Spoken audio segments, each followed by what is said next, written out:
Voici le Pentax EI2000, fruit d'un mariage un peu contre nature.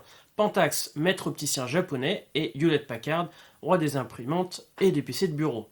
Sorti autour de 2001, c'est l'un des réflexes numériques les moins chers du marché à l'époque. 7500 francs quand même, soit environ 1700 € d'aujourd'hui. Il existe sous les deux noms, Pentax EI2000 et HP Photosmart 912. Mais c'est strictement le même appareil photo, c'est un réflexe qui n'en est pas vraiment un. Au niveau de ses spécificités techniques, il a un capteur de 2 mégapixels, un zoom Pentax non interchangeable équivalent 34-105. Il veut faire pro, mais tout dans son ergonomie dit le contraire. Changer la sensibilité ISO? Eh bien, planqué dans les sous-menus. Balance des blancs? Pareil.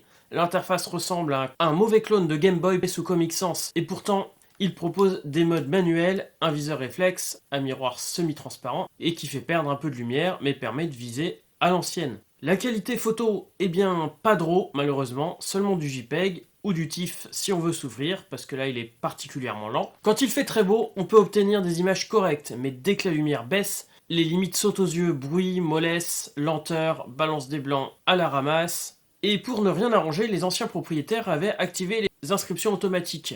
Résultat, chaque image est taguée façon photo de classe des années 2000. Malgré tout, eh bien, j'ai réussi quand même à faire quelques clichés plutôt chouettes, notamment en balade et lors du festival Brantomobile. Petit fun fact, qui fera l'objet sûrement d'un prochain short, voire de la vidéo complète, on peut y installer des jeux dessus. Cet appareil est à la fois gênant et attachant. Il incarne cette époque étrange où le numérique balbutiait, où les marques se lançaient dans des collaborations improbables et où tout semblait encore possible. Bon, il n'est pas bon, mais il est sincère et surtout il raconte une transition, une tentative maladroite de faire entrer le réflexe dans l'heure digitale à coups de menus bizarres et de Comic Sans. Voilà, à demain pour la prochaine vidéo sur des appareils atypiques. Salut!